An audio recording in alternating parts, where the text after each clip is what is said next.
Ustaz, Ustazah, Ifafillah rahimakumullah. Alhamdulillah, hari ini kita puasa ke-9 ya, 9 hari ke-9 ya. Kok nggak pada yakin? Berarti berapa hari lagi kita berlebaran, beridul fitri? Nah. Jadi masih cukup lama dan masih banyak kesempatan kita untuk mendulang pahala-pahala di bulan Ramadan ini. Dan kesempatan kali ini sama-sama kita belajar karena sama-sama mendapatkan tugas yang sama untuk membaca kitab As-Sabru fil Quran, sabar dalam Al-Quran. Baik yang ini adalah versinya, saya dapat seperti ini, memang kurang begitu jelas. As-Sabru fil Quran, maktab percetakan di Maktabah Wahbah. Kalau kita ada di Al-Azhar, kemudian ke Syariq Jumhuriyah, belok kiri dia sebelah kanan jalan. Itu Maktabah Wahbah. Karena buku-buku di sini berbobot, berkualitas dan harganya terjangkau. Itu Maktabah Wahbah. Ada nomor 14, saya masih hafal nomornya. Nomor 14 Jalan Jumhuriyah. Kemudian dalam buku ini As-Sabru fil Quran, kalau mau lihat versi Arabnya atau versi Indonesianya? Arabnya saja, kita lihat saja. Gitu, As-Sabru fil Quran. Ini yang akan kita pelajari. Ini lebih jernih kan? Oh, tapi pakai ini. Boleh di-share? Karena ini kalau ini kalau diklik nanti larinya ke Al-Kutub link. Kan punya Antum lebih bagus. Sama aja. Kalau ada mic portable bisa seperti ini. Atau ada yang mau jadi Bilal gitu, Bilal tuh saya menyampaikan nanti ditambah lagi gitu, diulangi lagi dengan suara yang keras. Membaca buku As-Sabru fil Quranul Karim itu kan kemudian meninggalkan pertanyaan untuk kita. As-Sabru fil Quranul Karim, buku ini kemudian memberi makna secara kajian teoritis ilmiah, teoritis yang ilmiah, kemudian juga mengangkat pengalaman dari kisah orang-orang terdahulu. Kemudian menyisakan pertanyaan, lah kita itu di mana? Kita itu di mana? Kalau misalkan kita membaca pada contoh dari Nabi Ayub, Nabi Yakub, Nabi Yusuf, kemudian posisi kita itu di mana gitu? Kalau kita mengatakan dia kan Nabi, Ustaz, wajarlah. Iya. Meskipun kita bukan Nabi, tetapi kita kan adalah wali. Kita adalah wali. Wali murid, apa lagi? Wali kelas, dan juga wali-wali yang lain. Jadi kita memiliki tugas yang sama. Sekalipun ujian perintah sabar itu juga sangat ditekankan kepada para nabi, para rasul sebagai modal utama dalam dakwahnya, kita juga demikian. Juga harus memiliki modal utama dalam berdakwah adalah as-sabru. Tapi sabar yang berbalut dengan keilmuan, ada dasar ilmunya. Sehingga kemudian tidak sabar-sabar. Kadang mengatakan sabarlah bentar, sabar, pelan-pelan sabar. Apakah sabar itu diartikan dengan pelan-pelan? Apakah sabar kemudian diartikan kemudian dengan jangan cepat-cepat, jangan buru-buru? Kan tidak. Ternyata kalau kita lihat tidak. Karena penggunaan kita mengalami penyempitan. Maka As-Sabru fil Quranil Karim ini memberikan pengalaman kepada kita bahwa kalau ini merujuk kepada Al-Quran, berarti perintah ini berlaku untuk seluruh umat manusia, baik yang muslim maupun yang tidak. Wabil khusus adalah yang muslim. Innahul huda waddiya wal ilaju wasyifa linnasi ammatan walil mu'minina khassah. Jadi kemudian sabar yang dimaksudkan dalam kajian kita nanti adalah menjadi petunjuk dan juga penerang. Jadi kalau kita sabar menghadapi apa yang ada di hadapan kita, itu kemudian kita menjadi rileks, santai. Sabar wahai Nabi Muhammad ketika mendakwahkan Islam kepada pemuka kafir Quraisy. Ternyata satu pun gak ada yang beriman. Sudah didakwai tapi kemudian tidak beriman. Maka sabar. Tugas Nabi Muhammad adalah mendakwahkan. Adapun dia dapat hidayah atau tidak, itu hak prerogatif Allah. Nah, kadang kemudian orang yang tidak sabar itu melampaui batas. Sudah ditarget, kemudian didakwai, ternyata tidak mau ikut. Kemudian kita mengeluh, kemudian justru marah. Itulah. Padahal tugas kita hanya menyampaikan kepada yang bersangkutan, menyampaikan yang baik dengan cara yang baik dan mendoakan dengan doa yang baik. Adapun dia menerima ataupun tidak, itu hak prerogatif Allah. Allah yang akan membuka jalannya. Maka dalam Al-Quran, a'udzubillahi minasyaitonirrajim, innaka la tahdi man ahbabta walakinallaha yahdi may yasha. Jadi engkau tidak bisa memberi hidayah kepada siapapun orang yang kau cintai sekalipun wahai Nabi Muhammad, tetapi Allah lah yang memberi hidayahnya. Kita sudah mengingatkan, ayo jadwalnya pertemuan pekanan, ayo pertemuan.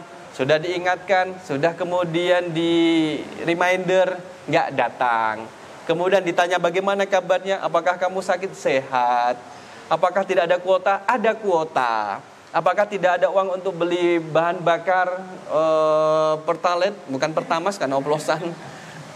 Kemudian ada, tapi kenapa tidak datang? Nah, tugas kita adalah mengingatkan dan juga mengingatkan dan juga mengingatkan. Mungkin kesekian kalinya nanti akan terbuka pintunya oleh Allah SWT. Nah, sabar di dalam Al-Quran, berarti Al-Quran sendiri adalah kemudian menjadi obat, al-ilaj dan juga syifa bagi manusia secara umum dan juga orang-orang mukmin khususnya. Dan sabar bagian dari apa yang ada di dalam Al-Quran. Maka dia memiliki peran yang sama, menjadi syifa, menjadi obat, kemudian menjadi penerang jalan dan juga mencerahkan kehidupan kita di dunia ini. Ini bagi orang yang beriman. Nah, jamaah rahimakumullah, oleh karena itulah di awal-awal muqaddimah tentang sabar, ternyata dia bagian dari tazkiyatun nafs atau tazkiyatun nufus, penyucian jiwa. Saya bawa buku tapi ketinggalan. Dia bagian daripada tazkiyatul anfus. Dan sabar ini kemudian bagian penyucian jiwa dan menjadikan pikiran jadi jernih, kemudian bisa berpikir dengan jernih dan juga menjadikan aktivitas kita lebih teratur, lebih sistematis. Itu sabar. Dampaknya nanti di sana dari yang selain dari yang saya sebutkan pun masih banyak kelebihan, termasuk juga mewujudkan keadilan dan juga menolong yang lain dan juga mengangkat derajat masyarakat dengan sabar itu sendiri. Nah, jamaah rahimakumullah, sudah, masya Allah, alhamdulillah, jadi tidak ngegas lagi gitu. Coba sampai 10:30 kayak gini. Tapi nggak apa-apa. Di kendaraan saya sudah ada air putih sama roti. Nah, jamaah rahimakumullah, di sini kemudian kita disebutkan walaqad jahdal ulama minas sabiqina wal lahiqina juhdahum ayatawasau ala asrari hadzal kitabil majid. Jadi kitab tentang sabar sendiri,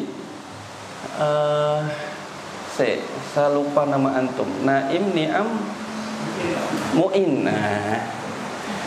Sejak ketika jadi mahasiswa, sekarang sudah jadi bapak. Nah, jamaah rahimakumullah, maka bagaimana kemudian kita berwasiat? Wasiat kita sama seperti wasiat dari ulama-ulama sebelum kita, untuk bersabar, karena paling tidak ada pegangannya. Kalau kita ngomong sabar, rujukannya di mana? Adalah kitab ini. Ya, kemudian tidak ada benih-benih kesombongan, ini adalah kitab yang paling bagus di antara kitab-kitab yang lain, tidak ada. Ini adalah bagian dari karya ulama yang menunjukkan kepada kita bagaimana kita membangun kesabaran dalam diri kita, terutama sabar dalam ketaatan, karena ketaatan juga memerlukan kesabaran. Sabar ketika menjauhi maksiat, ternyata kemudian menjauhi maksiat itu lebih susah daripada melakukan ketaatan. Maka isbiru wasabiru, kata wasabiru itu adalah menjauhi kemaksiatan, sabar dalam menjauhi kemaksiatan. Dan juga terlebih ketika kita dihadapkan dengan ujian yang tidak diharapkan oleh manusia, tapi Allah menentukan itu, mentakdirkan terjadi pada dirinya. Itu juga memerlukan kesabaran. Dalam menjalani kehidupan ini, jamaah rahimakumullah, sabar juga penting. Ya, seberapa tebalkah kesabaran kita? Kalau dihitung berapa senti kesabaran kita? Apakah setebal amplop? Atau setebal tisu? Itu nanti Allah akan memperlihatkan kepada kita, dan kita akan jadi tahu ternyata ketebalan kesabaran kita hanya segitu ya. Iya, hanya segitu. Selama ini kemudian kita mengatakan saya sabar kok, saya sabar. Tapi yang sebenarnya nanti adalah Allah perlihatkan, ternyata kesabaran Anda hanya tipis. Itu kalau kita sudah dihadapkan dengan realita yang ada di kehidupan kita masing-masing. Jamaah rahimakumullah, Allah yarham Dr. Yusuf Al-Qaradawi menyebutkan bahwa di sini disebutkan wa dhaharat bi jiwari tafasiril kamila lil Quran anwal ukhra lil muallifati wa dirasati li khidmatil Quran wa bayani linnas. Jadi yang dilakukan oleh Dr. Yusuf Al-Qaradawi ini adalah bagian dari ikhtiar orang yang kemudian memiliki ilmu untuk mengambil mutiara yang ada di dalam Al-Quran, dikeluarkan dan kemudian diperlihatkan kepada orang lain keindahan mutiara itu, sehingga orang-orang kemudian bisa menikmati keindahan mutiara itu. Nah, mutiara ini adalah mutiara kesabaran, diambil dari Al-Quranul Karim, kemudian dikeluarkan. Nah, kemarin saya sempat melacak kata as-sabru. As-sabru sendiri 69 kali. Tetapi nanti di dalam buku yang Ustaz-Ustazah baca, itu nanti kan ada beberapa pendapat. Ada menyebutkan 70 kali tersebut dalam Al-Quran, ada yang lebih daripada itu, ada yang lebih daripada itu. Sudah bacakan? Sudah, alhamdulillah. Covernya, paling nggak tahu covernya. Ini as-sabru wasta'inu bis-sabri was-shalah. Kemudian sampai yang ke-70 kali adalah gitu 69 illal ladzina amanu wa 'amilus solihati wa tawassaw bil haqq wa tawassaw bis sabr. Itu adalah yang ke-69 yang saya dapatkan di sini. Jadi sabar sendiri disebutkan dalam Al-Qur'an berarti ya sekitar 69 kali. Boleh jadi lebih dalam bentuk derivasi kata yang lainnya. Tetapi kalau kita lihat angka yang ke-69 ini dalam surah Al-Asr ayat yang ketiga, sabar itu datangnya setelah karakteristik orang yang beriman dan bagian dari amal soleh. Lebih spesifik itu adalah sabar. Jadi pondasinya adalah iman. Maknanya orang yang beriman dituntut untuk bersabar. Sabar ini bisa diperoleh bagi mereka yang beriman. Orang yang mengatakan beriman kok tidak bersabar, kemudian dikoreksi. Mari kita evaluasi muhasabah terkait dengan kualitas keimanannya. Kenapa engkau nggak bisa bersabar? Maka kita tadi tidak menerjemahkan sabar itu pelan-pelan. Sabar itu adalah duduk diam, berdiam diri. Tidak. Tapi as-sabru adalah al-imsaku. Apa arti imsak? Imsak gitu. Biasanya kalau dari imsak 10 menit azan. Tadi imsak tahu-tahu udah azan gitu. Menahan, tahan. Seperti asyam atau as-saum, al-imsak. Tahan. Dari hal apa? Nah, jamaah rahimakumullah, maka kita masih di mukaddimah. Dr. Yusuf Qaradawi ini mendedikasikan keilmuannya untuk generasi setelahnya. Kalau misalkan ada jamaah yang ingin mengoleksi karya dari Dr. Yusuf Qaradawi seperti Ustaz Adi Ilham, itu sudah ada kompilasinya, Ustaz. Kurang lebih 25 juta. Itu seluruh karya Dr. Yusuf Qaradawi dalam bentuk cetak. Bukunya itu saya pernah ditawarkan di grup 25-an juta. Jadi dari semua mu'alafatnya karya-karya beliau. Beliau punya banyak buku. Kita punya berapa buku, Gi? 2. Buku tabungan, buku nikah, buku apa lagi? Nah, kita mau melihat ada beberapa karya beliau yang ada di sini. Masih batu-batu juga. Al-Faslu Al-Awwal, bagian pertama. Tuh, kita mau ngadain cerdas cermat atau gimana ini? Karena semuanya sudah pada membaca. Al-Faslu Al-Awwal, hakikatus sabri fil Quran wa daruratuhu. Betapa pentingnya sabar dalam kehidupan kita, sehingga Al-Quran terus memention berkali-kali di dalam Al-Quranul Karim. Mengawali dari buku yang kemudian berjumlah 109 halaman ini, diawali dengan satu pertanyaan sederhana. Kam zikra sabru fil Quran. Berapa kali sabar disebut dalam Al-Quranul Karim? Berapa kali disebutkan? Itu mengajak kita, yuk buka Al-Qurannya. Karena ini berbicara tentang as-sabru fil Quran, sabar di dalam Al-Quran. Maka pertanyaan awal adalah tentang Al-Quran itu sendiri. As-sabru, sobaro, sod, ba dan ro, sobara yasbiru, isbiru wasabiru. Nah, itu ternyata pendapat di sini dikutip seperti yang tadi saya sampaikan. Buku ini juga sekarang kita sudah berkeluarga juga sabar lekat dalam aktivitas keluarga kita. Bahkan ketika kita sudah memiliki binaan, murid, santri, itu pun sabar juga melekat pada diri kita. Di samping kita juga adalah seorang santri dari guru-guru kita. Maka tersebut di dalam Al-Quranul Karim. Yaqulu Imam Al-Ghazali fil kitab As-Sabr wa Syukr. Sabar dikaitkan dengan syukur. Sabar, syukur. Syukur, sabar. Kalau kita membaca surat Shad, jamaah rahimakumullah, surat Shad adalah surat yang keberapa? Surat keberapa? Surat yang banyak ya. Shad 38, kita lihat di ayat 30. Coba ya, kita cari ayat yang ke-30. Dari 30 nanti kita telusuri. A'udzu billahi minasyaitonir rajim. Wa wahabna li Dawuda Sulaiman ni'mal 'abdu innahu awwab. Kami anugerahkan kepada Nabi Daud anak bernama Sulaiman. Ini kabupaten mana sih di sini? Masya Allah. Jadi kita ini keturunan. Tadi orang Bantul atau orang di Sulaiman, ya. Ni'mal abdu, dia adalah sebaik-baik hamba. Innahu awwab, sungguh dia adalah hamba yang taat kepada Allah. Ayat ini dijadikan oleh ulama sebagai ayat bentuk kesyukuran. Orang yang bersyukur atas karunia yang Allah berikan kepadanya. Maka orang yang bersyukur itu menjadi ni'mal abdu. Dia adalah sebaik-baik hamba. Innahu awwab, sesungguhnya dia sangat taat kepada Allah. Kita lihat ke ayat 42. Sekalipun nanti ayat 42 ini juga akan disebutkan oleh Dr. Yusuf Qaradawi dalam kisah Nabi Ayub di halaman-halaman belakang dalam buku As-Sabr fil Quran ini. Wa wahabna 40. Ni'mal abdu innahu awwab. 44 kah? Di sini. Jamaah rahimakumullah. Inna wajadnahu sabira. Ni'mal abdu innahu awwab. Lihat. Oh, kurang besar gitu. Tampilannya memang kurang besar. Saya besarin. Mohon maaf, saya tadi tidak lihat ke belakang. Atau kurang fokus? Memang sudah fokus gitu? Oh, ini yang paling fokus. Alhamdulillah. Kita sudah paling-paling, kita sabar. Tadi kita sudah sabar dengan mic, dapat yang lebih bagus. Nah, sekarang sabar dengan proyektor. Inna wajadnahu sabira. Sesungguhnya kami dapati dia, yaitu Nabi Ayub, sabira, seorang yang sabar. Ni'mal abdu, ialah sebaik-baik hamba. Innahu awwab, sesungguhnya dia selalu kembali kepada Allah dan sangat taat kepadanya.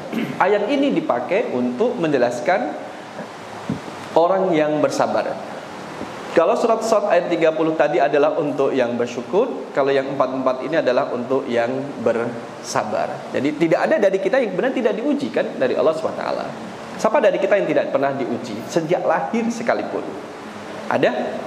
Ayo saya mau tanya tipsnya bagaimana tuh supaya tidak diuji sama Allah. Kita lihat di dalam surah Al-Baqarah 155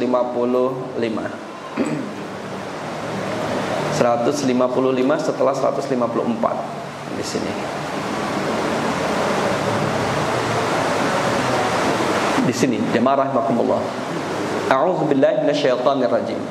Walanabluwannakum bisyai'im minal khaufi wal ju'i wa naqsin minal amwali wal anfusi wath thamarat wa basyiris sabirin.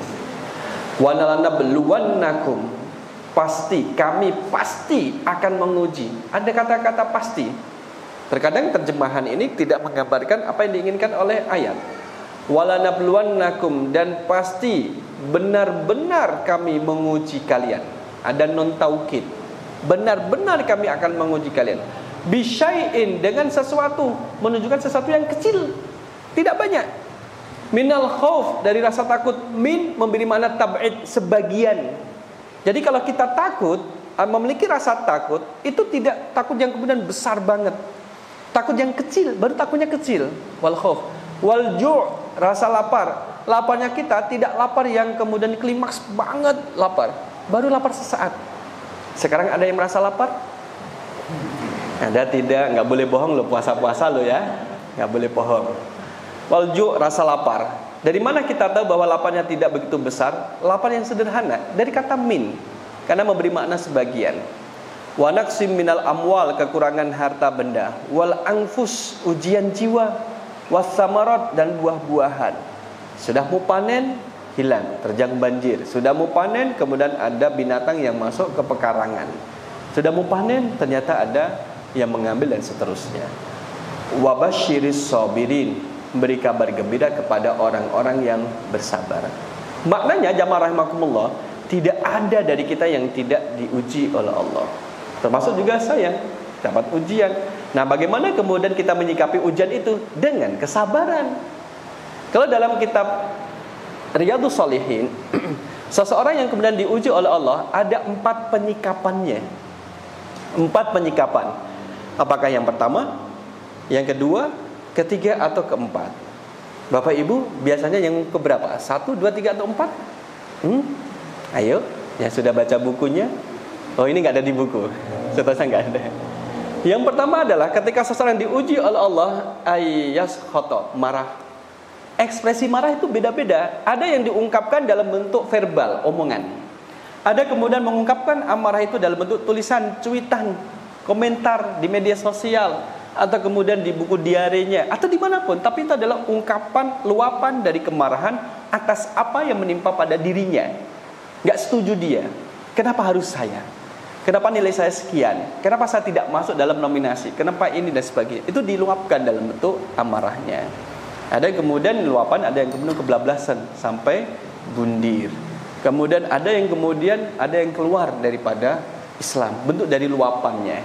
Yang jamaah pernah saya sampaikan, kenapa dia kemudian keluar dari Islam? Karena banyak masalah yang dia terima saat menjadi seorang muslim. Tapi kemudian masalah itu tidak datang dengan sendirinya. Ada penyebabnya. Penyebabnya adalah apa yang dia lakukan dalam bentuk judi online. Nah, itu berarti kan dia mengundang masalahnya, sehingga terlilit sama hutang. Orang tidak perhatian lagi. Kemudian istrinya kemudian minta pisah, hanya keluar dari Islam. Karena saya tahu bahwa dia keluar daripada Islam, sebagai seorang muslim, saya menasihati untuk kembalilah ke Islam. Kamu keluar dari Islam bukan berarti masalahmu selesai kan? Hanya bentuk ekspresi protes saja kan. Dia mengatakan, saya tidak kuat dalam Islam karena ujiannya terlalu berat. Jadi kalau dia keluar kan menjadi tidak selesai masalah juga. Saya tanya, sekarang kamu berkeyakinan apa? Dia mengatakan ateis. Ya, terus saya ajak untuk kembali Islam, dan nampaknya sih sudah terputus komunikasi akhir tahun yang lalu, akhir tahun 2024. Itu kan ujian. Ekspresi orang meluapkan ujian ada kan seperti itu. Itu ayas khoto, dia adalah marah. Sekalipun tidak ketahuan marahnya, tapi Allah Maha tahu ini ekspresi marah dengan apa yang Allah tetapkan. Dan kita harus hati-hati, karena sekecil apapun ekspresi kemarahan kita atas ujian yang menimpa pada diri kita, Allah Maha mengetahui. Misalkan hanya nyentil, disentil, itu bisa jadi ekspresi kemarahan. Semua energi negatif diletakkan di ujung jari, kemudian sentil. Yang disentil besi, dan cukup kesakitan dia rasakan. Jadi yang meluapkan ekspresi kemarahan pada salah satu benda yang yang keras. Yang kedua adalah ayyasbiro, adalah bersabar. Setiap kita ketika diuji oleh Allah, maka ayyasbiro itu pilihan yang baik daripada yang pertama. Daripada marah tidak bisa mendatangkan solusi, maka bersabarlah. Misalkan bapak-bapak kita, bapak-bapak kalau di jalan nyalip lewat kiri atau kanan pakai motor? Kiri sama kanan. Kalau yang kiri Valentino Rossi, ya kalau kanan. Jadi kadang-kadang kalau kita nyalip, kemudian ada yang kemudian ekspresi marah. Orang marah kalau di jalan itu banyak ekspresinya. Klakson itu bisa jadi ekspresi marah. Tintin, cuma hanya tintin saja, tidak ada kata-kata, kemudian yang tidak ada ngejar, cuma tintin. Kalau memang ekspresinya marah, ya itu terhitung sebagai orang marah. Dan Allah Maha mengetahui. Nah, kalau ketika kita sadar, astagfirullahaladzim, nggak usah, nggak jadi. Hanya kita sadar. Maka kemudian ketika sabar, selesai. Sebenarnya sabar menyelesaikan masalah dengan sabar. Orang kemudian terpepet, kemudian mohon maaf. Orang yang kedua adalah yang salah, kita selaku orang pertama, kemudian kita minta maaf lebih awal, itu menunjukkan empati. Yang orang kedua tadi mau marah, ngapain dia yang salah mau marah? Malah dia juga akan berempati juga. Gak apa-apa, saya minta maaf, saya yang salah tadi, saya nggak lihat. Oh iya, berarti dia sama-sama orang baik. Maka kalau seperti itu kan selesai masalahnya. Ada masalah terjadi serempetan di jalan, disikapi dengan sabar. Sabarnya adalah menahan diri untuk tidak marah, kemudian akan menyelesaikan. Kalau kita lihat dalam konteks keluarga, sedang sarapan, misalkan kalau sedang sahur, baru sahur anaknya juga yang masih sekolah kemudian ikut sahur. Pada waktu mau minum kopi, bapaknya, anak ini tangannya nyenggol kopi bapaknya, milik bapaknya. Marah bapaknya karena agak panas. Sampai kemudian mengumpat, anaknya diumpat. Kan jadi ketakutan. Anak menjadi ketakutan, dimarah-marahi, dikata-katain. Ibunya, istrinya bilang, sudah Pak, sudah, nggak apa-apa, nggak sengaja tadi, nggak sengaja. Oh, kena marah juga. Masalah menjadi panjang. Puasa yang dilalui pada hari itu tidak menjadi nyaman karena dampak dari amarah tadi. Berbeda kalau misalkan kita membalikkan fakta. Ketika terjadi itu kemudian tumpah, anaknya, aduh maaf Pak, maaf nggak sengaja. Nggak apa-apa. Tapi gimana? Nggak apa-apa, nanti Bapak ganti celana saja. Tapi kan memang panas. Ya panas nggak apa-apa. Lebih panas api neraka. Gitu selesai. Ayo kita sahur lagi. Sakit kaki bapaknya ditahan supaya anaknya itu dia merasa ketakutan, terus dia los. Yuk sahur lanjutkan sahur, nggak apa-apa. Tapi kan kopinya panas. Ya apa-apa, ayo. Sampai kamar, bapaknya membuka celana, merah itu kakinya, Pak. Panas yang karena ditahan tadi. Tapi kan dia telah mengendalikan situasi menjadi lebih baik. Anaknya bisa berpuasa dengan tenang, sudah meminta maaf, istrinya juga tidak apa-apa dan memahami, dan suasana keakraban menjadi berjalan sebagaimana semestinya. Itu adalah kondisi yang kedua. Tentunya menjadi sabar, memilih menjadi sabar lebih baik daripada marah dengan ekspresi marah. Dosen bisa marah? Ya, ada komentar? Bisa. Mahasiswa bisa marah? Bisa. Mahasiswa juga bisa marah. Bahkan setiap kita itu kan memiliki nafsu. Yang nafsu itu kemudian bisa memancing orang melakukan kebaikan, bisa memancing orang melakukan keburukan. Itu nafsu. Maka fa'alhamaha fujuraha wa taqwaha qad aflaha man zakkaha. Lanjutannya wa qad khaba man dassaha.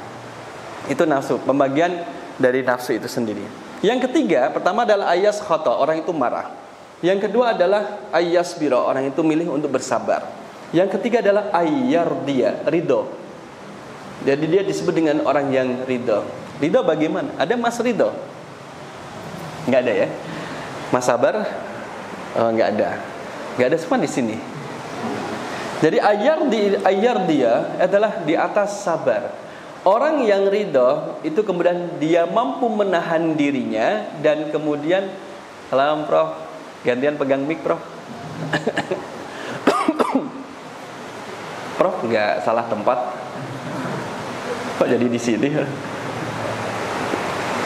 Yang ketiga adalah ayyardiya. Sebelum masuk ke ayyardiya, as-sabru kita terangkan di sini. Seperti yang disampaikan oleh Dr. Yusuf Al-Qaradawi, as-sabru itu adalah menahan. Tahan. 3 hal yang harus dikendalikan. 3 hal. Satu adalah hati dengan pernak-perniknya. Yang kedua adalah lisan dengan organnya. Yang ketiga adalah anggota badan dengan bentuk organ yang ada di dalamnya. Jadi antara lisan dengan anggota badan itu dibedakan. Karena lisan memiliki peran yang signifikan, di samping juga anggota badan memiliki peran yang signifikan. Bagaimana mengendalikan hati? Sabar dengan hati adalah untuk tidak memunculkan prasangka buruk kepada Allah, kepada orang lain terhadap apa yang menimpa dirinya. Sudah, sabar. Gak usah kemudian siapa ini yang melakukan? Jangan-jangan, nanti jatuhnya pada suudon, prasangka yang buruk. Ini jangan-jangan apakah Allah? Nah, nanti jatuhnya ke sana. Malah nanti kemudian menyematkan sifat yang buruk kepada Allah. Faliyadzubillah. Maka sabar kemudian menahan hati. Hatinya kita. Karena kemudian hati itu seolah-olah menjadi lokomotif dalam sebuah rel kereta api yang menggerakkan gerbong-gerbong setelahnya. Sekalipun hati juga mempengaruhi organ seperti mata, kemudian untuk melihat dan mempengaruhi organ yang lainnya. Yang kedua adalah menahan lisan. Jadi orang ketika mendapatkan sesuatu yang tidak diinginkan, itu seorang lisan itu langsung keceplosan. Bapak Ibu pernah latah? Pernah? Bukan lato-lato, latah. Jadi kita keluar kata-kata yang secara spontan. Nah, latah itu kan kemudian tidak bisa dibuat kan, spontanitas itu. Melupakan dia adalah buah dari kebiasaan yang kita lakukan. Seorang yang baik misalkan pernah nggak kemudian mengucapkan innalillahi di dalam kamar mandi? Pernah kan? Kemudian kita mau keluar nih, ternyata ada bekas sabun yang licin, innalillahi. Tadi kita di kamar mandi. Atau misalkan di WC, kan tidak boleh mengucapkan itu di WC. Tapi kemudian kita latah. Karena biasanya kita itu berzikir, maka di saat ada musibah seperti itu, yang keluar ada kata-kata yang baik. Berbeda kemudian yang biasa ngomong tidak baik, ngomong jorok. Gimana contohnya? Ini jorok. Itu ketika latah juga yang keluar ada kata-kata yang tidak baik juga. Itu menjadi kebiasaannya di sana. Maka lisan memiliki peran penting. Jaga lisan. Maka na yu'minu billahi wal yaumil akhir falyakul khairan aw liyasmut. Diam adalah emas, tapi bicara pada waktunya adalah mutiara. Jadi kalau bisa bicara pada waktu yang tepat, itu lebih berharga daripada diam. Tapi kalau tidak bisa, mendingan diam. Biasanya bapak-bapak lebih suka diam kalau di rumah. Ustaz Adira membayangkan, Masya Allah. Jadi lebih suka berdiam untuk mengendalikan daripada tidak bisa bicara yang baik. Memang adalah diam. Nah, saat kondisi silent mode itu, ya jangan dideket-deketi bapak-bapak itu, karena dia sedang bertarung dengan nafsu buruk yang ada dalam dirinya, dikendalikan melalui diam itu sendiri. Kemudian sabar berarti adalah menahan anggota badan. Tangan kemudian tidak memukul, tidak mencubit, tidak kemudian apalagi yang berkaitan dengan tangan. Kaki tidak menendang, ya, tidak menginjak. Kemudian kepala tidak menyundul. Jadi anggota tubuh yang lain kemudian dikendalikan dari segala bentuk perilaku yang dimurkai oleh Allah atau yang dilarang oleh Allah. Baik hati, lisan maupun anggota badan itu kemudian dikendalikan untuk tidak melakukan perbuatan yang dilarang oleh Allah. Itu adalah as-sabr. As-sabr. Nah, orang ridho kalau sabar seperti tadi, kalau ridho adalah orang ini berada level sabar dan menganggap seolah-olah dia tidak diuji oleh Allah. Seolah-olah. Misalkan orang jatuh, innalillahi wa inna ilaihi raji'un. Kemudian lanjut lagi. Loh, kamu kok enggak mengeluh, enggak apa? Ya sudah, jatuh ya sudah, selesai. Dia mengucapkan innalillahi wa inna ilaihi raji'un, kemudian lanjutkan lagi. Mau iftar, nasi sudah membatalkan dengan minuman, nasi kotaknya taruh di sini, baru dibuka, iya. Kemudian dia teringat, saya kan belum wudu. Maunya wudu dulu. Khawatir kalau wudunya setelah makan akan kemudian ramai. Sekalipun makan tidak membatalkan wudu. Kemudian dia wudu, balik wudu kemudian sudah tidak ada. Telurnya sudah tidak ada, ayamnya sudah tidak ada, nasinya sudah ada, tapi kotaknya ada gitu. Dia lihat, ini kotak saya atau bukan? Kalau saya tadi mana isinya gitu. Kalau ini bukan saya, terus punya saya di mana? Dia kemudian terus nutup, kemudian taruh karena sudah tidak ada isinya, taruh di sampah. Kamu kok nggak marah? Nasimu hilang? Tidak tanya ke siapa? Sudah hilang, sudah. Mudah-mudahan ya itu kalau dipahami, mungkin di dalamnya ada sesuatu yang tidak baik bagi organ tubuh saya jika saya mengkonsumsinya. Maka Allah menyelamatkan, diambil sama orang lain, dan itu mungkin tidak apa-apa bagi orang yang mengambilnya. Ya sudah, selesai. Jadi tidak gondok, tidak marah, dan sabar seperti sabar dan kemudian ridho itu menyelamatkan diri kita masing-masing. Ngerawat, ngapa bahasanya? Ngerabuk nyawa, ngertos? Ngerabuk nyawa. Jadi ngerabuk nyawa itu adalah merawat diri kita sendiri dengan kebaikan-kebaikan yang bisa kita lakukan. Nah, yang keempat, orang ketika kemudian mendapat ujian adalah yang keempat, level keempat adalah asyukru di sini. Asyukru, bersyukur. Yang kemudian diajarkan oleh Rasul sallallahu alaihi wasallam, alhamdulillahi ala kulli halin. Segala puji bagi Allah dalam setiap kondisi dan juga keadaan. Itu yang kemudian disematkan. Jadi kalau misalkan seseorang, mohon maaf, ada ujian kemudian dia terjatuh, innalillahi rajiun. Alhamdulillah ya Allah, cuman jatuh. Kan gitu. Awal 2000 berapa nggih? 14 atau 15 baru belajar nyetir saya. Kemudian masuk Masjid Nurul Islam yang ada di Jalan Kaliurang, seberangnya rumah makan Padang. Nah, awal kali Bijak TV nyoteng saya di situ. Tahun itu. Baru keluar dari masjid, memang gangnya sempit. Gasrok sisi kiri kena tembok. Sok maju tetap dapat, mundur juga tetap dapat. Tak bablas kayak baik seret gitu. Kemudian saya bersyukur, alhamdulillah ya Allah. Bayangan saya, orang kalau lagi latihan nyetir mobil itu pujiannya macam-macam. Ada yang nabrak, ada yang kemudian ponakan saya sampai spionnya dirusak sama orang gitu. Saya cuman hanya gasok saja. Saya tidak apa-apa, cuman baret saja. Kan mengucapkan alhamdulillah, alhamdulillah, ala kulli alhamdulillah ya Allah, cuman seperti ini saja. Gitu. Tetapi kan kita tidak ketagihan. Ada lagi enggak ya Allah yang ya. Itulah kemudian kedudukan sabar ya. Bagaimana kemudian kita menyikapi ketika kita dapat ujian dari Allah Subhanahu wa taala. Nah, di sini juga Dr. Yusuf Al-Qaradawi menyebutkan bahwa mengutip dari Imam Al-Ghazali dalam kitab Ihya Ulumuddin. Kitab Ihya Ulumuddin itu terbagi menjadi 4 bagian. Salah satunya adalah Rubu Al-Munjiyat. Ada Rubul Ibadat, Rubul Adat, Rubul Muhlikat, Rubul Munjiyat. Jadi kalau kita punya kitab Ihya Ulumuddin berapa jilid? Yang versi bahasa Arab 4 sampai 5 tergantung penerbit. Tapi syarahnya itu sampai 15 jilid. Sampai 15 jilid. Nah, kitab Ihya Ulumuddin itu dibagi menjadi 4 bagian. Rubul Ibadat, 1/4 berbicara tentang masalah ibadah. Rubul Adat, 1/4 berbicara tentang kebiasaan adat. Yang Rubul Muhlikat, 1/4 berbicara tentang hal-hal yang merusak, menghancurkan. Kemudian yang keempat adalah Rubu Al-Munjiyat, 1/4 hal-hal yang menyelamatkan. Dan sabar termasuk Rubul Munjiyat, adalah 1/4 hal yang menjadi siapapun yang memilikinya itu bisa selamat. Nah, pembahasannya ada di kitab Ihya Ulumuddin. Ini As-Sabru fil Quran fi nifi wa sab'ina mawdi'an.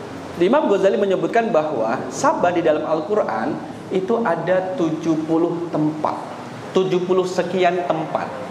Nif itu adalah 71 sampai di bawah 80. Jadi ada 70-an tempat di dalam Al-Quran yang berbicara tentang sabar.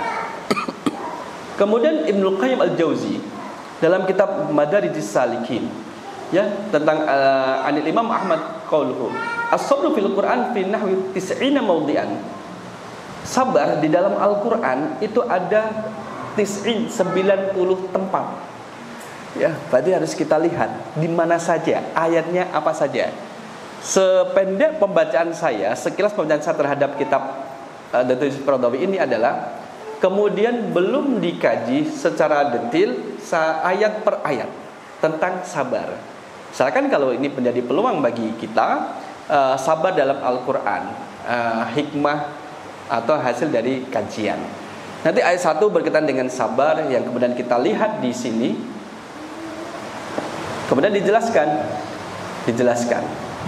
Ini wasta'inu bis-sabri was-shalah wa innaha lakabiratun illa 'alal khashiin. Apa kaitannya sabar dengan salat?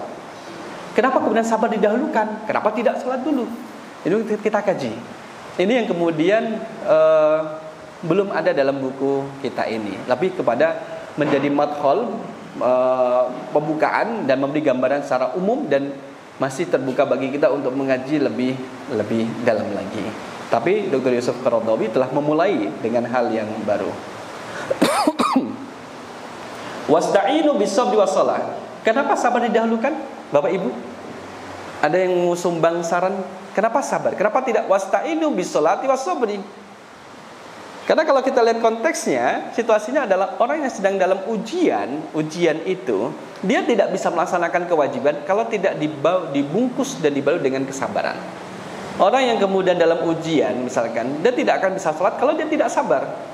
Orang tua yang putra semata wayangnya wafat, kalau dia tidak membalut dirinya dengan bingkai kesabaran, dia tidak bisa melaksanakan kewajiban untuk sholat. Yang ada adalah protes, ya Allah, kenapa engkau wafatkan anak saya semata wayangnya?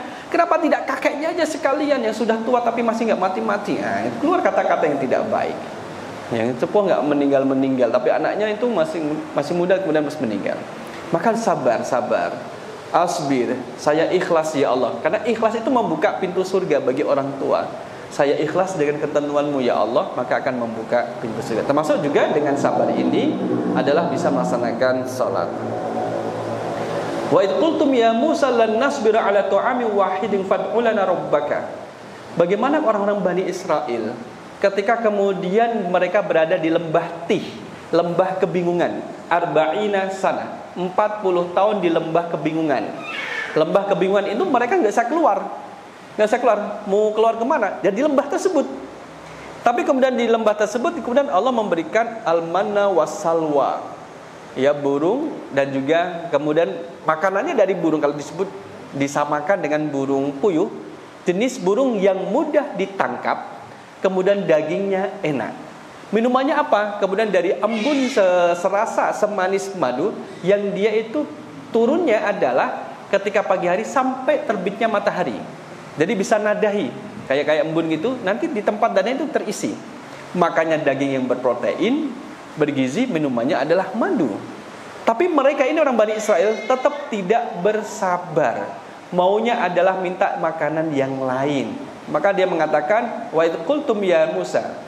Dan ketika mereka berkata kepadamu, ketika kalian berkata, ya Musa, wahai Musa, lan nasbira ala ta'ami wahidin. Kami tidak bersabar dengan jenis makanan yang sama. Dengan satu jenis makanan. Padahal itu satu kenikmatan gitu. Kalau kita setiap hari makan daging, enak atau tidak? Ya daging, misalkan mulailah dari daging kambing, kemudian daging sapi, kemudian daging ikan, daging ayam, daging tahu, daging tempe, daging apa lagi. Ini kemudian dikasih daging, kemudian tidak bersabar, ya. Sebagaimana pada Al-Baqarah 153, ya ayyuhalladzina amanu ista'inu bis-sabri was-shalah. Jadi sabar itu mendahului salat dan dikaitkan dengan karakteristik orang yang beriman. Jamaah rahimakumullah, Abu Talib Al-Makki dalam Quwwatul Qulub, ini nama kitabnya, an ba'dil ulama qalhu ay syai'u afdal minas sabr. Ayu syai'in afdalu minas sabr. Adakah sesuatu yang lebih utama dari sabar itu? Ya kan? Wa qad dzakarallahu ta'ala fi kitabi fi tis'ina mawdi'an. Beliau menyebutkan ada 90-an, jadi 90 lebih tempat yang disebutkan oleh Allah tentang sabar itu sendiri. Nah, maka di sini katakan wala na'lamu syai'an dzakarallahu ta'ala hadzal adad illa as-sabr. Dan kita tidak tahu jumlah yang pasnya berapa, karena ulama saja berbeda dalam pemaknaan dan penghitungannya. Tapi yang penting adalah makna sabar itu bisa kita terapkan. Nah, sabar dari kata sod, ba dan ra bikul mustaqatiha qad waradat fil Quran mi'at marrah wa bid'i marrat. Ini malah lebih banyak. Derivasi dari kata sod, ba dan ra. Derivasi itu misalkan sabara yasbiru sabron, sabirun isbir la tasbir, masbarun ada enggak? Misbarun. Kada isbiru, sobaro sobaru sobarata sobarna sobarta sobartuma sobartum sobarti sobartu sobarna. Nah, kan itu. Sobara yasbiru yasbironi yasbiruna tasbiru tasbironi yasbirna tasbiru tasbironi tasbiruna tasbirina tasbironi tasbirna asbiru nasbiru. Kemudian sobroni sobrat, sabirun sabirani sabiruna sabiratun sabiratani sabiratun. Apa lagi? Bentuk derivasinya, pecahannya baik dalam bentuk sulasi terdiri dari 3 huruf atau kemudian mazid kayak sobaroh itu kan 4 huruf, kemudian tasobaroh 5 huruf. Itu dalam bentuknya seperti itu dikatakan ada 100 dan 100 lebih. Mi'amarrah wa bi'i marrat. Bid'un itu adalah hitungan 3 sampai 7 kalau nggak salah, atau 3 sampai 8. Jadi 100-an lebih penyebutannya di dalam Al-Qur'anul Karim. Jadi karena disebutkan berkali-kali, maka kemudian menunjukkan betapa pentingnya sabar ini. Nah, jamaah rahimakumullah, kabar terbaru sekarang jam 10, masih 30 menit lagi. Hari ini kok terasa lama ya waktunya ya. Padahal tadi pagi itu saya sempat tidur di mobil, sengaja gak masuk ke rumah. 30 menit terasa cepet gitu. Dari kuliah subuh pulang sebentar, ternyata sudah jam 7 gitu. Cepet, sekarang kok lama ya. Saya cek, mudah-mudahan baterai jamnya jalan. Sod, ba, dan ra. Nah, jamaah rahimakumullah, terkait dengan sabara inilah kemudian kita lihat bahwa as-sabru fil lughah al-habsu wal kafu, sebagai mana tadi kemudian kita sampaikan. Nah, ini yang disebut dengan derivasi. Sabirina, sabirat, itu derivasi, pecahan atau bentuk turunan dari kata sod, ba, dan ra. Maka disebutkan ada banyak jumlahnya. Ada banyak jumlahnya 100 lebih dengan tersebut dalam Al-Quran. Tapi kata-kata isbir, sobaro itu kemudian ada 70-an. Nah, as-sabru adalah al-habsu wal kafu, tahan, menahan. Qutila fulani sabron, sefulan dibunuh dalam keadaan bersabar. Idza umsika wa hubisa. Fulan dibunuh dalam keadaan sabar. Maksudnya adalah ketika dia dalam kondisi tertawan, tidak bisa melakukan perlawanan. Maka itu adalah kata dari sabar. Sebaiknya kapan sih kita harus bersabar? Ada gak waktu yang tepat untuk bersabar? Kalau misalkan sabar adalah menahan, lawan dari sabar apa? Sebelah selatan. Lawan dari sabar. Jangan bilang tidak sabar. Itu apa itu nanti? Menyerah ya. Ada di dalam nanti dalam bukunya beliau sebutkan. Sebelah kiri apa? Lawan daripada sabar? Sebelah utara. Apa? Emosi. Apalagi? Sehingga nanti kita bisa memaknai, janjane saya ini sabar atau enggak sih gitu. Janjane ki apa? Sebenarnya saya itu sabar atau tidak? Janjane. Maka di sini mengutip dari nomor 4 adalah surah Al-Kahfi ayat yang ke-28. A'udzubillahi minasyaitonirrajim. Wasbir nafsaka ma'al ladzina yad'una rabbahum bil ghadati wal 'ashyi yuriduna wajha wa la ta'du 'ainaka anhum. Nih, wasbir, dan bersabarlah. Bersabarlah. Ihbis nafsaka ma'ahum. Sabar, tetap tahan dirimu untuk bersama dengan orang-orang yang memohon kepada Tuhannya. Jangan engkau tinggalkan mereka. Kalau enggak sabar, maka akan meninggalkan mereka. Maka wa yuqabil asabru al-jaza'u. Jaza'. Jaza' itu lawan dari as-sabr adalah al-jaza'. Merasa gelisah dan dia tidak sabar. Orang sabar memberikan ketenangan terhadap apa yang kemudian terjadi. Bapak Ibu, ada yang pernah merasa kehilangan sesuatu misalkan? Kehilangan kenangan, bisa pernah enggak? Kehilangan kenangan. Jadi kalau misalkan kehilangan sesuatu benda, materi, alhamdulillah sudah diikhtiarkan, dijaga, kemudian terus hilang. Itu kan kita tetap jadi tenang. Alhamdulillah sudah tidak ada. Artinya adalah nanti pertanggungjawaban di hadapan Allah itu kemudian mudah. Saya sudah menjaga, ternyata hilang dari penjagaan itu. Bukan kemudian menyia-nyiakan. Kalau menyia-nyiakan sesuatu berarti kan tidak amanah. Tidak amanah. Sawa'un alaina ajazina aw sabarna malana min mahis. Kita lihat surah Ibrahim ayat yang ke-21. Ibrahim. Surat berapa Bapak Ibu? Ibrahim 14. Tadi ayat berapa nggih? 21. Nanti maghrib jam berapa nggih?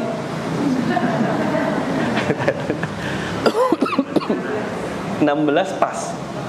18 ya. 17:59. Hati-hati jangan terlalu cepat ya. Nanti bisa batal. Sawa'un alaina ajazi'na am sabarna malana mim mahis. Sama saja bagi kita apakah kita itu mengeluh atau bersabar. Jadi al-jaza'u adalah mengeluh. Lawan dari sabar adalah mengeluh gitu. Orang suka ngeluh kesabaran. Jadi orang gerusa-gerusu itu apa? Ingin cepat saja gitu. Belum tentu dikatakan tidak sabar. Lihat situasi dan kondisinya.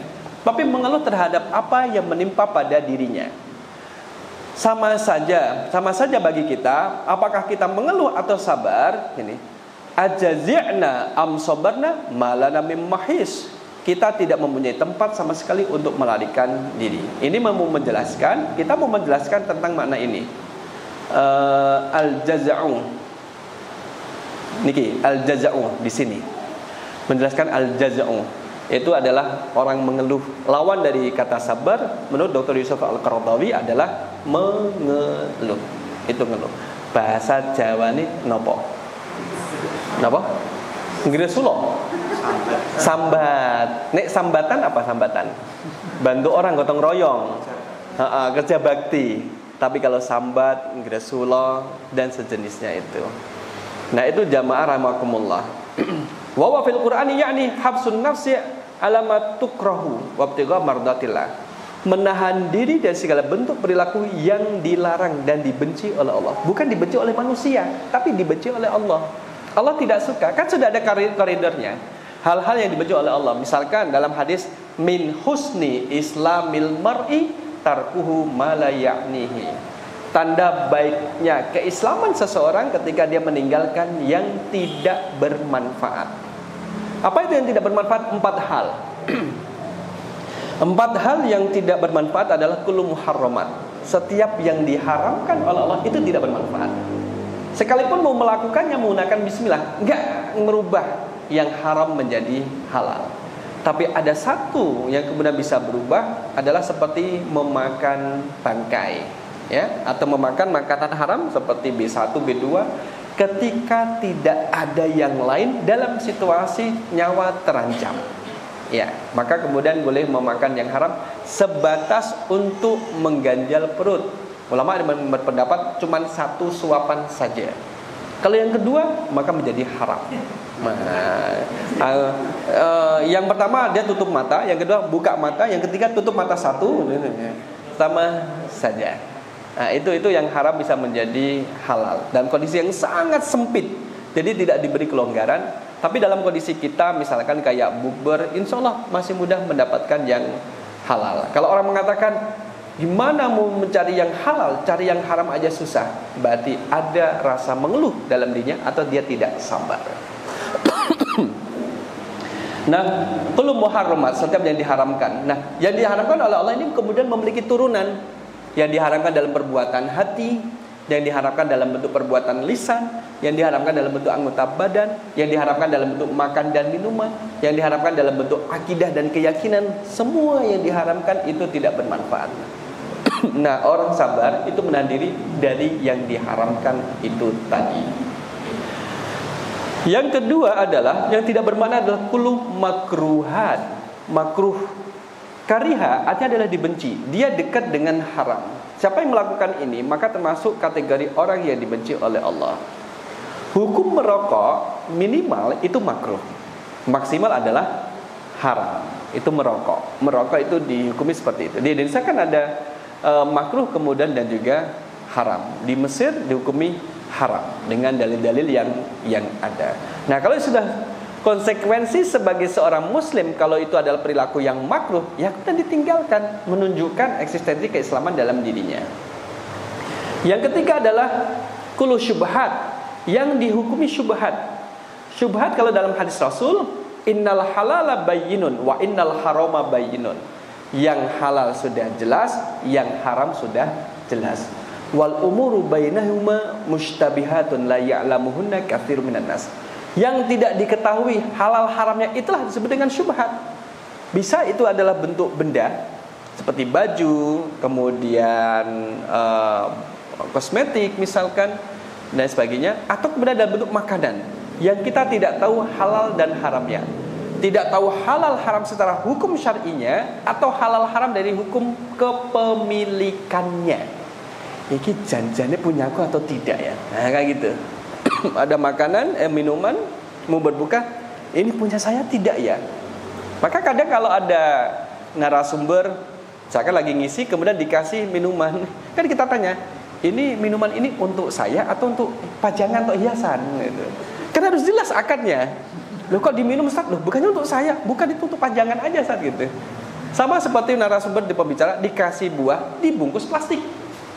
Ini ngasih mempersilahkan untuk makan atau cuman hanya untuk penglihatan saja dilihat? Karena masih dibungkus plastik, nggak boleh dibuka. Nah, berarti kan ngasih tapi kemudian kayak kurang niat gitu. Syubhat itu nggak jelas.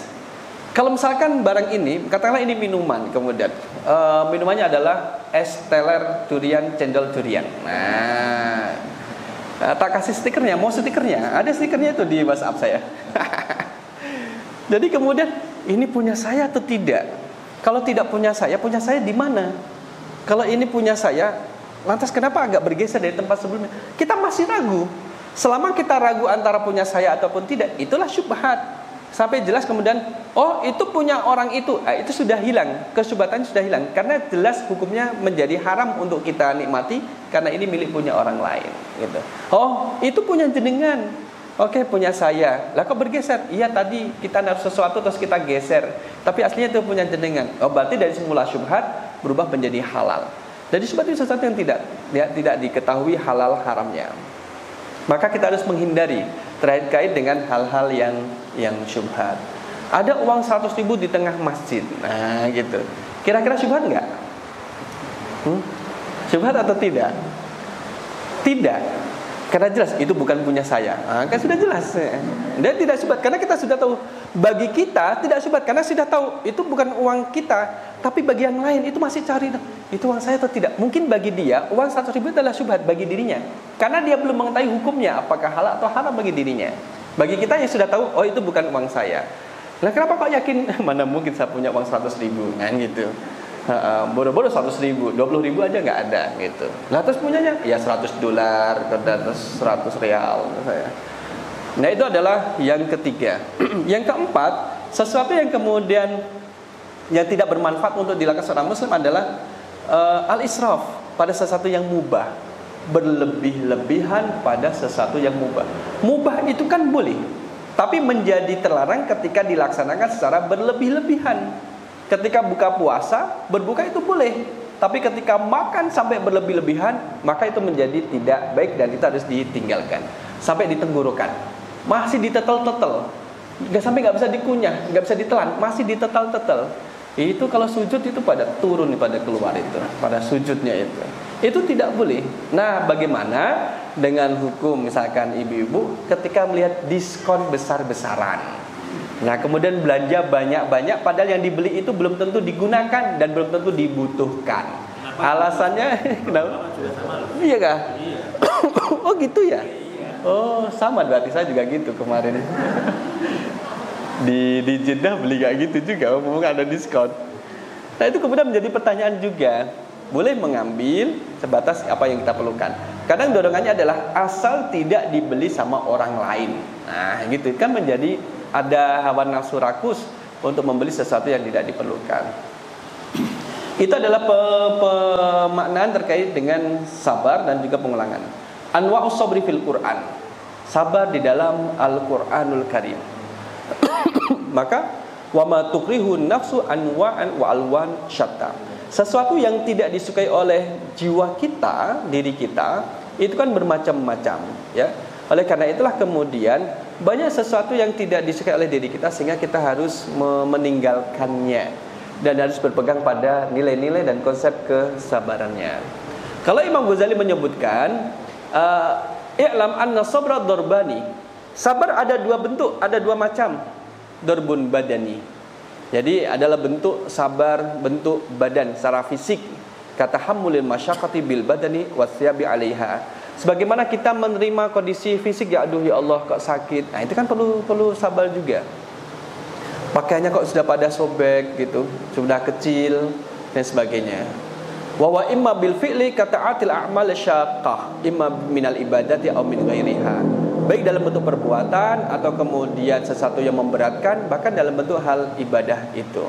Jadi jamaah rahimakumullah, sabar ini kemudian seperti kayak antivirus. Virusnya apa? Virus yang kemudian bisa diobati dengan sabar. Apa virusnya? Ini kalau satu orang menyebutkan satu-satu bagus nih. Kita kasih waktu 1 menit untuk mencari virus. Antivirusnya itu sabar. Ini penyakitnya saat obatnya sabar. Oh, ya bagus. Ini penyakitnya sabar. Dari sana sampai sini ya. Ada yang mau izin ke toilet silahkan kalau mau izin ke toilet. Nanti kalau sudah selesai pertanyaan nanti masuk lagi.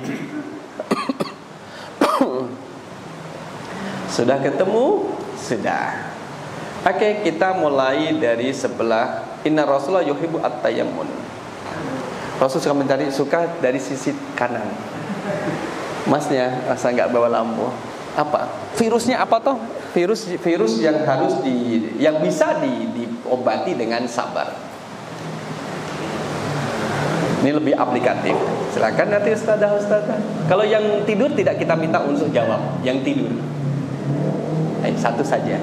Nanti tidak boleh mengulangi, boleh buka di HP-nya, dicari-cari itu boleh. Gibah harus sabar. Menahan diri, meninggalkan yang dilarang. Itu kan perlu sabar. Jadi apa itu? Belajar memahami istri atau apa ini? Belajar juga perlu kesabaran. Lanjut San. Virusnya Virusnya sesuatu yang kalau belajar kan baik ya.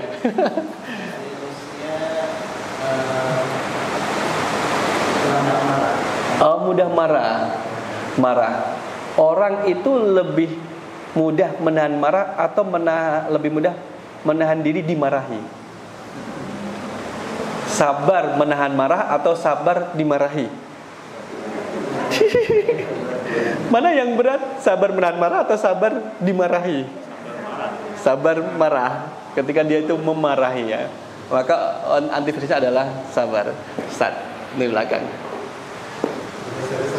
Tergesa-gesa. Fa innal ajalata minasyaiton. Tergesa-gesa itu bagian dari perbuatan setan.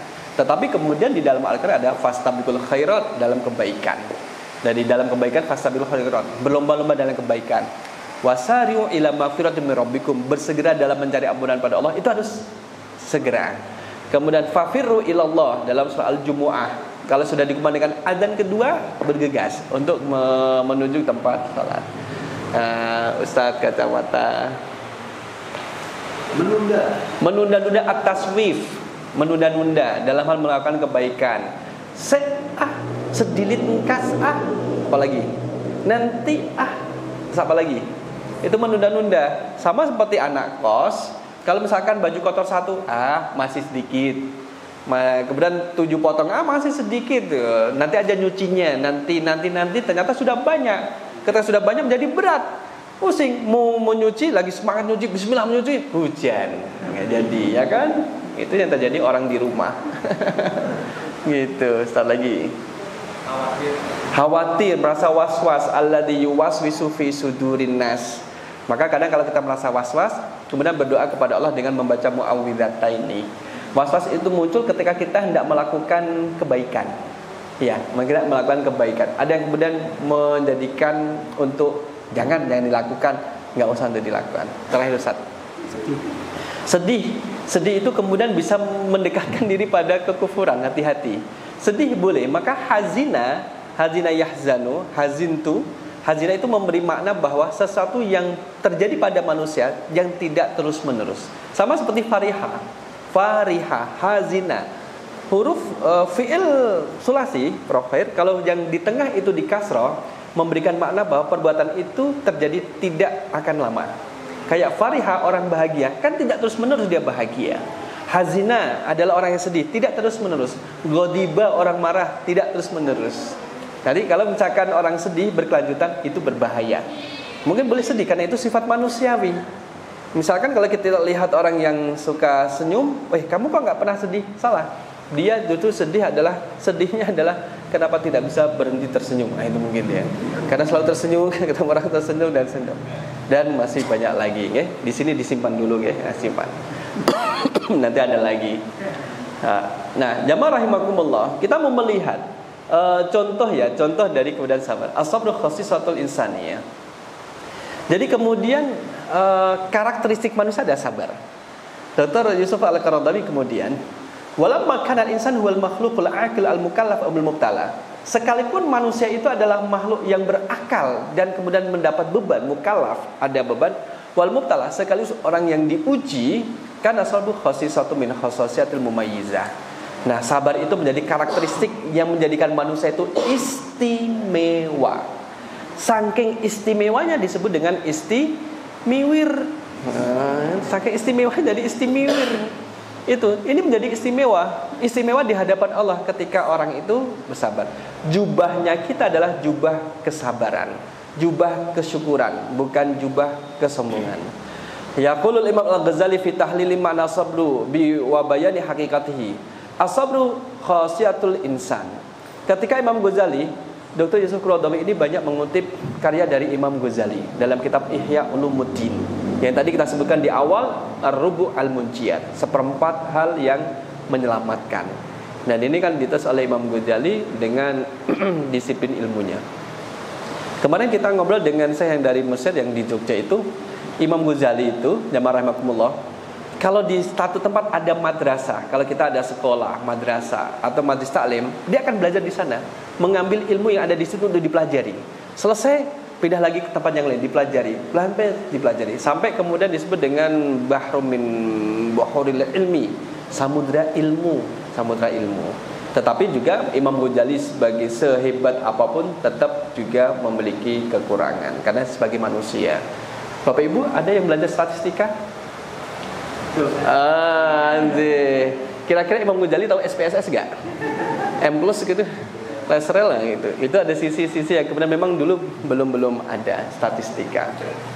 Jadi kalau statistika kita sekarang yang hadir ini berapa persen yang fokus? Bisa dilihat ya. Imam Ghazali mengatakan bahwa as-sabru khasyatul insan. Karakteristik bagi seorang manusia adalah as-sabar itu. Wala yutasawwaru dzalika fil bahaim walal malaikah. Dan bahkan kemudian Imam Ghazali mengatakan sabar itu tidak nampak pada perilaku malaikat. Kenapa tidak nampak? Karena tidak ada nafsu. Tidak ada nafsu. Tetapi kemudian juga tidak muncul di dalam hewan. Karena hewan nafsunya ada, tapi kemudian beringasnya itu sejinak-jinaknya hewan, tetap dia tidak punya sifat sabar. Jadi sabarnya manusia beda. Tapi kan dia punya kasih sayang, Ustaz. Itu seperti induk. Nah, induk kemudian hewan yang kemudian menjadi induk terhadap anaknya kan kadang katakanlah misalkan kucing kadang merawat anaknya, mengangkat, ngelus-ngelus. Tapi kemudian tetap tidak ada sifat sabar di dalam dirinya. Amal bahaim falinuksaniha, amal malaikah falikamaliha. Jadi tidak ada sabar dalam hewan karena kekurangan yang ada pada hewan itu, dan sabar tidak ada pada malaikat karena sudah ada kesempurnaan yang ada pada malaikat tersebut ya. Maka innal bahaim sulitat 'alaiha asyahwat. Kalau hewan itu dipenuhi dengan syahwat, diselimuti dengan syahwat. Wasarat musakharatun laha. Maka hewan itu kemudian tertundukkan, kemudian dikendalikan oleh syahwat. Fala ba'itsa laha 'ala harakati wasukuni illa syahwa. Gerak-geriknya hewan itu ya karena syahwat itu. Dan dia kemudian tidak ada kesabaran yang ada di dalamnya. Nah, ini mukaddimahnya, masih bagian awal-awal di bagian sabar. Mari kita lihat ke bagian ini. Ini pentingnya sabar. Daruratus sabri. Betapa urgensinya kita itu sabar. Dalam membina rumah tangga perlu sabar enggak? Wah, geleng-geleng. Wah, perlu Ustaz gitu. Geleng-geleng. Perlu kesabaran. Perlu saling memahamkan diri. Dalam membina satu halaqah perlu kesabaran enggak? Ini sudah mau selesai baru datang. Kamu mah dari mana? Baru bangun Ustaz, baru buka HP, baru buka ini. Oh gitu. Katanya OTW sejam yang lalu. Iya. Lupa. Habis OTW kemudian lupa gitu, kemudian lupa dan sebagainya. Nah, sesiapa yang merawat kesabaran dalam dirinya, maka dia akan menikmati kebahagiaan hidupnya dan ketenangan dalam ibadahnya. Sesiapa yang kemudian merapuhkan kesabaran dalam dirinya, maka dia akan dalam kebingungan meniti jalan hidupnya dan juga rapuh dalam ibadahnya. Jadi sabar ini menjadi modal dan juga menjadi amunisi bagi kita dalam melaksanakan ibadah kepada Allah, termasuk juga dalam mengarungi kehidupan ini. Maka tarji'u inayatul Qur'anil balighatu.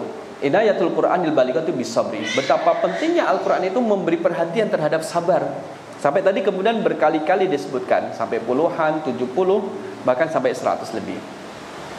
Ila malahu min qimatin kabiratin diniyatin wa khuluqiyatin. Tidak hanya kemudian urgensi sabar adalah dari sisi nilai-nilai akhlaknya yang besar, termasuk juga nilai religius, nilai religiusitas dan juga akhlak. Maka bisa gak kemudian kita selalu mengingat pada diri kita, sabar, sabar. Sabar itu kemudian jangan diartikan seperti tadi, pelan-pelan, itu bukan sabar. Tidak seperti itu. Tahan diri dari sesuatu yang dimurkai, yang dilarang oleh Allah Subhanahu wa taala. Fasabru daruratun dunyawiyatun kama huwa daruratun diniyah. Sama pentingnya kalau dalam hal urusan ukhrawi, ibadah kita perlu sabar, dalam urusan duniawi juga kita perlu sabar. Perlu sabar untuk menghadapi pekerjaan, menghadapi pimpinan, menghadapi kemudian partner kerja. Itu baru di tempat kerja, kemudian di masyarakat, ya. Masyarakat kemudian yang samping itu bakar sampah di samping rumah tetangganya. Padahal di dalam rumah itu ada anak kecil. Udah diingatkan, Pak, jangan bakar sampah di sini. Enggak digubris. Karena yang bakar sampah itu adalah mantan preman katanya. Saya ditanya, gimana Ustaz solusinya? Ya solusinya kalau sudah dikasih tahu seperti itu kemudian tidak berubah, kalau kita tidak bisa merubah arah mata angin, ya udah kita rubah aja arah posisi sayap kita gitu. Akhirnya dia pindah rumah dari tempat tersebut. Sama seperti saya ketika tinggal di Karanggayam, baratnya Klebengan, sampai kemudian istri pernah dikejar anjing jatuh, yang punya cuman diam santai saja kayak gitu. Ya sudah, kita sudah bilang, Mas, buat di kerangkeng itu anjingnya. Kalau mau merawat boleh, tapi di kerangkeng. Itu nggak digubris. Ya hanya kita pindah. Kalau kita berpindah meninggalkan tempat tersebut. Ada tamu yang datang, tunggu nggak nyampe rumah. Mana nggak datang, katanya datang. Oh, Ustaz, saya tadi udah datang, dikejar anjing, kemudian tuh saya pulang lagi. Nah, itu sabar. Itu dalam hidup bermasyarakat seperti itu. Itu baru satu contoh saja. Lain sebagainya. Nah, Dr. Yusuf Qaradawi itu banyak mengutip syair. Syair-syairnya juga banyak. Saya tidak membahas terkait dengan syair, dan beliau seorang adib. Adib adalah seorang sastrawan juga. Seorang sastrawan. Ulama-ulama kita itu kemudian memiliki kemampuan bahasa Arab yang tinggi, dan sastrawan, mufasir, faqih, muhaddis, dan juga ilmu kalam. Sebelum akhir saya 3 menit. Kali ini adalah setiap mukmin itu ada musuhnya. Kita punya musuh nggak? Ayo. Nah, sekarang sisi yang sebelah kiri, mungkin masih ada 3 menit. Masing-masing menyebutkan, bukan musuhnya sendiri-sendiri ya. Siapa sih musuhnya manusia itu yang harus diperangi itu? Antum siapa musuhnya? Malas. Antum siapa musuhnya? Apa? Ria. Tadi berlambat-lambat dalam beribadah, menunda-nunda, rakus, rakasayu rakisu rakusan, setan, bermalas-malas, banyak fan-nya ini. Hawa nafsu, muin, emosi. Kameramen nggak ditanya, santai. Di mana-mana kameramen itu aman, nggak ditanya, nggak usah tegang. Nah, itulah setiap mukmin ada musuhnya. Setiap nabi juga ada musuhnya. Ada pihak yang tidak suka. Termasuk di saat kita sudah mendeklarasikan saya ingin menjadi orang yang sabar, itu kemudian muncul musuhnya. Ya setan. A'da aduwika baina jambaika nafsuka. Nafsu buruk yang ada dalam diri kita itu kemudian menggembosi. Enggak udah sabar, enggak usah sabar. Sabar apa? Sabar itu kadang mengejek kita. Dan bisa enggak kemudian Bapak Ibu pernah nggak merasakan dialog dengan diri sendiri? Gimana itu? Dialog dengan diri sendiri. Atau kemudian kayak berdialog mau melakukan kebaikan tapi ada godaan, nggak usah dilakukan, nggak usah dikasih itu. Kemudian terus kita mengatakan ya dikasih lah. Gitu. Nah maka itu kan kemudian alladzi yuwaswisu fi sudurin nas minal jinnati wan nas. Pilihan kita menjadi eksekutornya. Pilih melaksanakan apa yang sudah diniatkan untuk melakukan kebaikan, atau memilih menunda, tidak melakukan, tidak melaksanakan niat yang sudah direncanakan, kebaikan yang sudah direncanakan. Nah, saya mau melihat di contohnya. Kan Bapak Ibu sudah membacakan ya. Sahsatus sabirah zakarahal Quran. Masya Allah. Adakah nama kita di sini? Pribadi-pribadi yang bersabar yang disebutkan di dalam Al-Quranul Karim. Pertama adalah Ayub, Nabi Ayub. Jadi kalau masalah sabar, Nabi Ayub boleh jadi nama yang kemudian masyhur kita kenal. Jadi sampai disebut dengan Sabar Ayub, kesabaran dari Nabi Ayub. Tetapi memang hati-hati dalam hal ini kemudian ada Israiliyat. Apa itu Israiliyat? Israel itu dari kata Israel. Kalau sekarang menjadi Israel. Apa lagi nih? Yang kita masih terniang-niang bagaimana rasanya Zelensky dimarahin sama Donald Trump di Gedung Putih. Israiliyat itu adalah orang-orang orang-orang Israel yang kemudian masuk Islam pada masa Nabi Muhammad SAW. Kemudian dalam memahami Al-Quran, menafsirkan Al-Quran, dia masih terbawa dengan kisah-kisah dulu ketika dia masih jadi Bani Israel itu. Jadi disebut dengan Israiliyat. Ya memang ada ilmunya sendiri untuk melihat apakah ini tafsir berbau Israiliyat atau tidak. Berbau Israiliyat adalah kisah orang Israel sebelum masuk Islam, dipakai untuk menjelaskan ayat yang ada dalam Al-Quran. Nah, di sini kemudian bagaimana Nabi Ayub dengan sakitnya. Dr. Yusuf Qaradawi tidak menyebut spesifik sakitnya apa, tidak menyebutkan, oh dia sakit kulit kemudian mengeluarkan bau yang busuk, tidak. Lebih kepada bersifat tawakuf, Allahu a'lam. Tapi karena sakit iya, bertahun-tahun iya. Dalam buku ini. Nah, kemudian juga kita lihat bahwa ujian Nabi Ayub tidak hanya menjangkit pada kesehatannya, termasuk urusan keluarganya, termasuk juga harta bendanya habis, rumahnya habis, termasuk untuk keturunannya, anaknya kemudian kan diwafatkan oleh Allah. Jadi Nabi Ayub ini kemudian menghadapi ujian pada waktunya, karena ini singkatnya tidak banyak. Dari Ayub selesai, kemudian Yakub, jadi tidak panjang. Nah, kalau kita menambahkan dari di luar sana, Allahu a'lam bishawab, Nabi Ayub itu sampai kemudian mendapatkan perintah Allah untuk mandi di dalam air yang ada di dalam gua, sehingga kemudian tertinggallah semua penyakit yang ada di dalam tubuhnya di dalam kolam air tersebut atas perintah Allah. Nah, itulah kemudian bertahun-tahun. Berapa tahun Nabi Ayub sakit? Berapa tahun? Kan ada gadget, ada HP. Belasan tahun gak ya? Kenapa kemudian dicontohkan Nabi Ayub?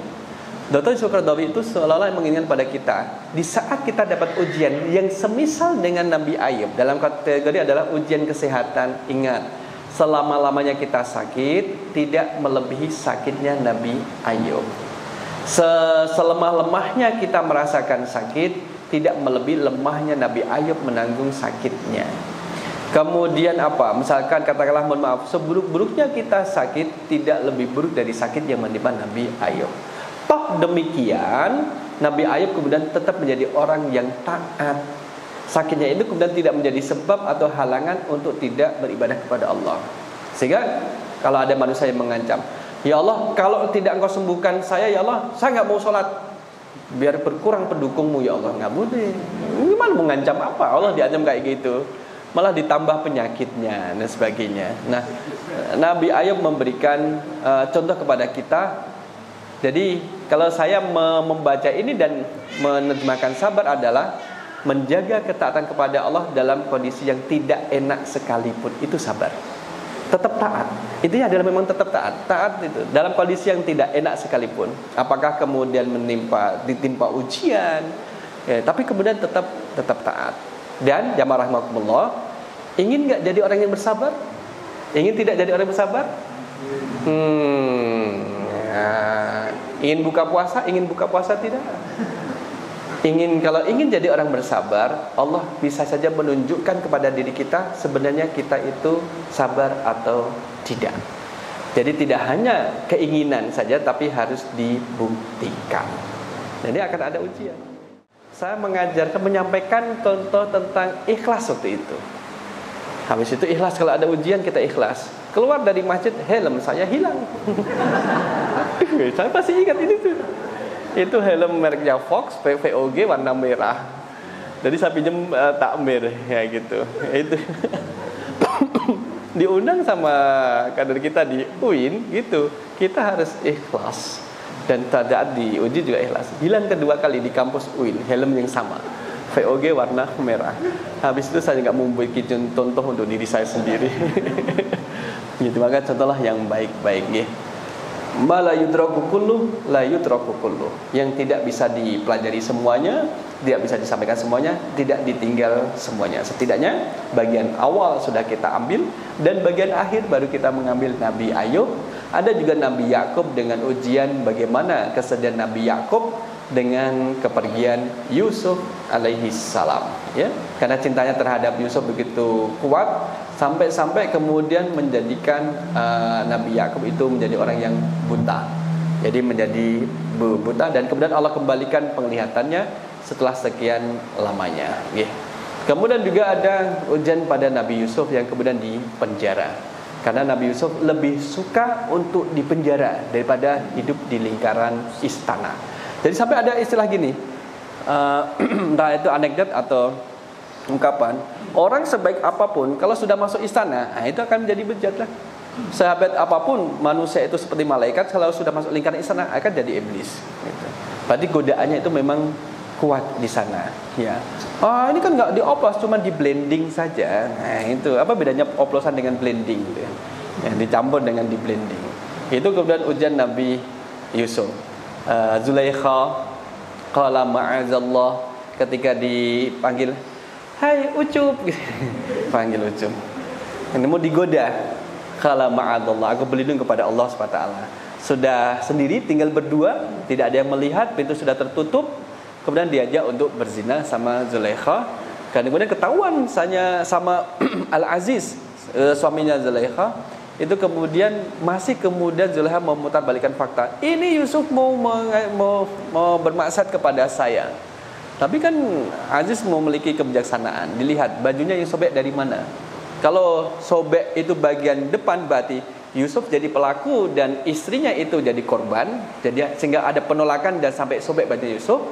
Kalau yang sobek itu adalah baju belakang, berarti pelakunya adalah istrinya dan Yusuf mau melarikan diri tapi ditarik. Maka yang benar adalah yang kedua. Realitanya adalah yang kedua, maka istrinya dihukumi bersalah. Tapi Al-Aziz, Raja Mesir, berpesan pada Yusuf, jangan diceritakan keluar. Tapi kita tahu, karena ada di dalam Al-Quranul Karim. Itu ujian Yusuf di penjara bertahun-tahun. Bukan karena melakukan kemaksiatan atau pelanggaran, tapi itu adalah bagian daripada politik. Nah, setelah Nabi Yusuf alaihissalam, kemudian ada as-sabru al-dzabih al-Ismail. Bagaimana kemudian kesabaran Ismail alaihissalam ketika hendak akan dijadikan sebagai korban oleh bapaknya Ibrahim alaihissalam, dan juga kesabaran dari ulul azmi minar rusul. Ulul azmi, orang sabarnya di atas kesabaran rata-rata. Itu ulul azmi. Siapa saja ulul azmi? Pertama adalah Nuh, Ibrahim, kemudian Musa, Isa, Nabi Muhammad sallallahu alaihi wasallam. Kesabarannya di atas kesabaran orang pada umumnya.